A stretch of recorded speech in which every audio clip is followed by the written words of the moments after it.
Hello friends, good morning, welcome back to my new blog. এখন থেকে এখন ঘুম থেকে উঠলাম, মশারি খুলছি, এখন থেকে ব্লগটা স্টার্ট করছি।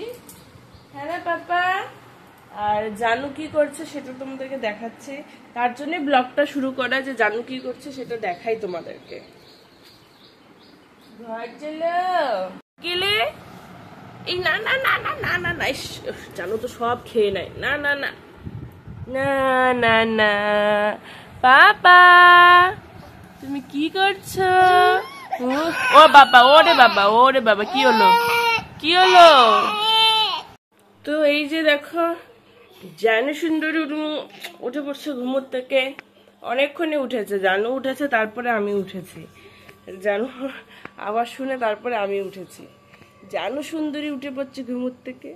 গুড মর্নিং পাপা, গুড মর্নিং বলে দাও। মুখটাও দিয়ে এই যে পড়ে না। গুড মর্নিং পাপা, গুড মর্নিং। ও মা দিল দিল। আজকে ঘুম থেকে উঠে ব্লগটা শুরু করছি, কারণ জানুর এত কিউট কিউট মোমেন্ট ভাবলাম যে এগুলো ক্যাপচার না করলে আর চলবে না। আর দেখো, জানু কিন্তু ঘুম থেকে ওঠার পরে পরেই খায় না, ও বেশ অনেকক্ষণ খেলে ঘোরে, তারপরে ওর আস্তে আস্তে খিদে পায়। তো এখন জানুর খিদে পেয়েছে, আর আমি ওরকে একটু দুধ গুলিয়ে খাওয়াবো। আর তোমরা তো সবাই জানো ব্রেস্ট মিল্ক শুরুর থেকেই খায় না, ও শুরুর থেকে ফর্মুলা মিল্ক খায়। আগে ন্যান খেত, ন্যান প্রো 1, তারপরে ডক্টর চেঞ্জ করে ন্যান লোল্যাক দিয়েছে, আর এখন কিন্তু ল্যাক্টোজেন প্রো 1 খাচ্ছে। তো এখানে জানুর খাওয়ারও রেডি, ওকে খাইয়ে দিয়ে তারপরে কিন্তু আমিও ব্রেকফাস্ট করব। তো দেখো, এখানে সকালে জলখাবার নিয়ে নিলাম। এখানে আছে কাঁঠালের রস, তারপরে মুড়িটার জন্য কাঁঠালের রসটা দেখা যাচ্ছে না, এই দেখো কাঁঠালের রস আর মুড়ি। এটা খেতে খেতে দোকান যাব, মানে দোকানে গিয়ে খাবো। জানু আর মা দোকানে আছে। ঘড়িতে বাজে 11টা সাইলেন্ট বাজাচ্ছে ঘড়ি। আমি এখনো স্নান করিনি, কিন্তু জানুর তেল মাখানো স্নান সবকিছু হয়ে গেছে। জানু ঘুমোচ্ছে, মা জানুকে আজকে তেল মাখিয়েছে, স্নান করেছে, জানু এখন ঘুমোচ্ছে। আর কালকে রাত্রে আমি এডিটিং করতে পারিনি। আগের ব্লগে আমি বলেছিলাম যে জানু ঘুমোচ্ছে না, আর আমার প্রচন্ড পরিমাণে ঘুম পেয়েছে, এডিটিং আমার দ্বারা হচ্ছে না। তো এখন ভিডিও এডিট করে রাখি, আপলোড করবো না, এখন ভিডিও এডিট করে রেখে তারপরে যাব হচ্ছে স্নানে। এই দেখো কি অবস্থা, দেখছো? খালি কোনো রকম স্নান করে আসলাম, উঠে পড়েছে। তারপরে দুধ খাওয়ালাম, তারপরে পটি করলো, ড্রেস চেঞ্জ করে দিলাম, অন্য ড্রেস পরিয়েছিলাম, ড্রেস চেঞ্জ করে দিলাম।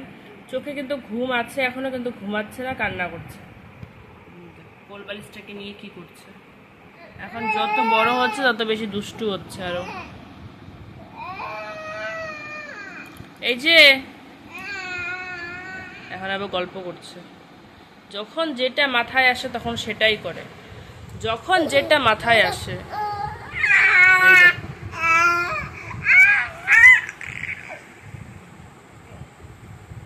দেখলো পাগলুটাকে? দেখছে পাগলুটাকে? সবাই পাগলুটাকে দেখেছ? পাগলুটাকে সবাই দেখেছ? সবাই পাগলুটাকে দেখেছে নাকি গো? পাগলুকে দেখেছে? পাগলুকে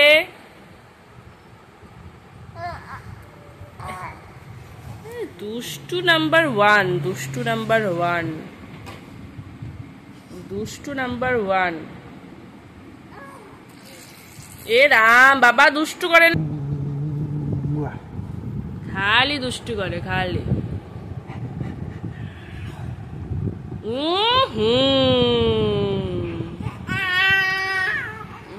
জানু এদিকে ওর মামুর সাথে থাকুক, কতক্ষণ থাকে। আর আমার স্নান হয়ে গেছে, কাপড় ধুয়েছি, কাপড় মেলে দিয়েছি, সব কাপড় মেলে দিয়েছি ধুয়ে। এই তার ভর্তি রোদ্র উঠেছে। আর আমি হচ্ছে একটু পুঁইশাক বানাই ফটাফট। স্নান করতে যাওয়ার আগে জানু ঘুমাচ্ছিল, তখন দেখো আমি পুঁইশাকগুলো কেটে রেখে গিয়েছিলাম, কিন্তু এগুলোকে কিভাবে বানাবো ওটাই বুঝছি না। তো এগুলোকে বানাবো, কিন্তু জানুকে যে কে রাখবে? ওই দেখো একা একা খেলছে। ড্রাই শিটটা নিয়েছে, ভগবান। এগুলো জানো আমুক করে খেলতে খেলতে মুখের ওপরে দিয়ে দেবে, তারপরে আর সরাতে পারে না, হ্যাঁ হ্যাঁ, দুষ্টু দুষ্টু করে খালি। ফটাফট বানাই, খুব খিদেও পেয়েছে। এখন ন্যাকড়াটা নিবে।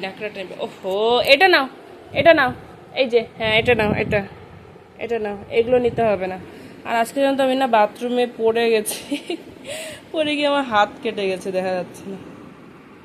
তোমরা অনেকেই জানো, আগে অনেক ভিডিওতে আমি বলেছিলাম এটা কিন্তু আমার একটা ছোট্ট আমিষ রান্নাঘর। এই রান্নাঘরে যে টেবিলটা দেখছো ওখানে একটা সিঙ্গেল বার্নার গ্যাস আছে, যেখানে হচ্ছে আমি টুকটাক আমিষ জিনিস বানিয়ে খাই, মানে মাছ মাংস ডিম বানিয়ে খাই।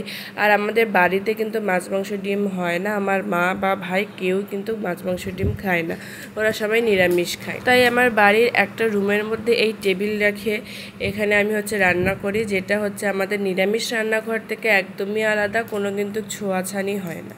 তো আজকে মাছ মাংস কিছুই বানাবো না, বানাবো হচ্ছে একটা অমলেট। আর ফ্রিজে সে অনেক দিন থেকে পুঁই শাক পড়ে আছে, অনেক শখ করে এনেছিলাম পুঁই শাকগুলো খাওয়ার জন্য, তো ওগুলোই আজকে বানাবো। কিন্তু পুঁই শাকের মধ্যে জানো তো সর্ষে বাটা না দিলে কেন জানি না আমার ভালোই লাগে না, কিন্তু আজকে সর্ষে বাটাটা আমি দিতে পারলাম না, আমাদের বাড়ির মিক্সচার গ্রাইন্ডার খারাপ হয়ে গেছে।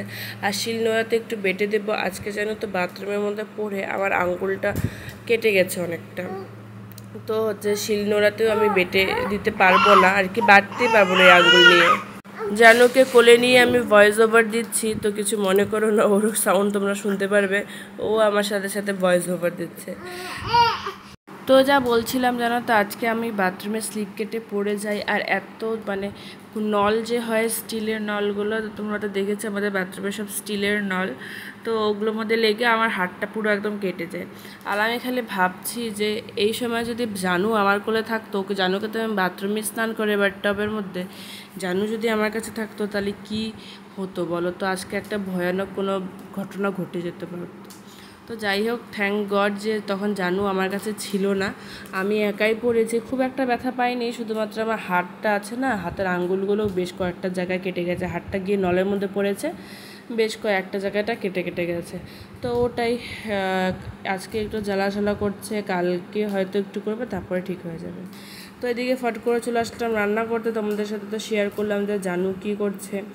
তো ওদিকে ওর মামা স্নান করে আসার পরে জানুকে আর একটু নিচে মানে কী বলো তো, জানো না একা একা থাকতে চায় না, ও এমনি শুয়ে থাকবে খেলবে, কিন্তু যদি ওর সাথে কেউ গল্প করে তাহলেই, নাহলে ও যে বাচ্চারা হয় না যে খেলনা দিয়ে দেবো একা একা বেশ খেলবে, ওরকম একা একা ও খেলে না।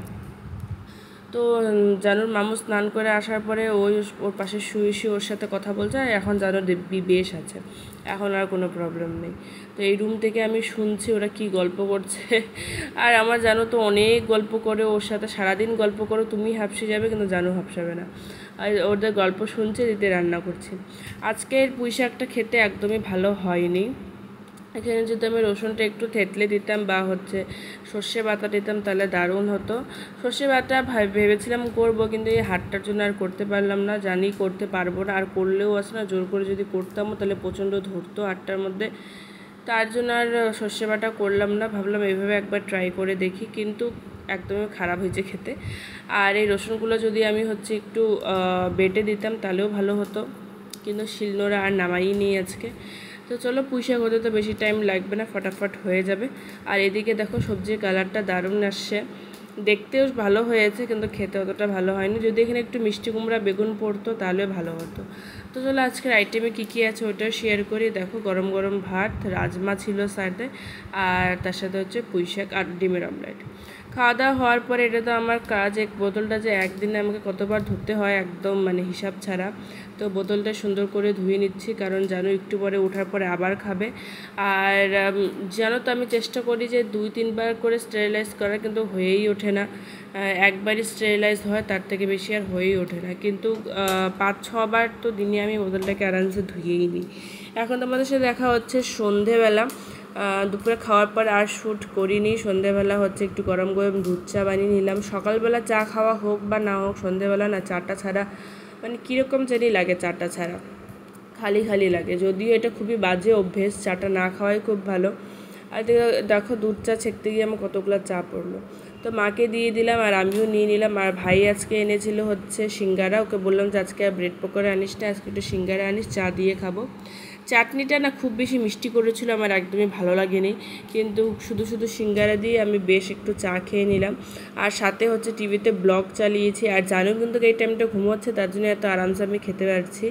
এদিক দিয়ে আরামসে ব্লগ দেখতে দেখতে আমি একটু চা আর সিঙ্গারা খেয়ে নিলাম, খুব ভালো বিকেলটা কাটলো। এদিকে দেখো জানু আর জানুর মামু খেলছে, আর জানো কি পরিমাণে অত্যাচার করছে। এদিক দিয়ে টিভি চালানো আছে, ওই দেখো জানো আবার একটু একটু করে টিভিও দেখে, একটু একটু খেলে আবার একটু একটু টিভিও দেখে। এই যে দুষ্টু, জানু তার মামুর সাথে ভীষণ কমফোর্টেবল। আয় হাত বের করো, হাত বের করো মুখ থেকে, হাতটা বের করে দে। জানু তার মামুর সাথে ভীষণ কমফোর্টেবল, ওর মামুর সাথে সারাদিন থাকলে ওর কোনো অসুবিধা নাই কিন্তু মামুর অনেক অসুবিধা আছে।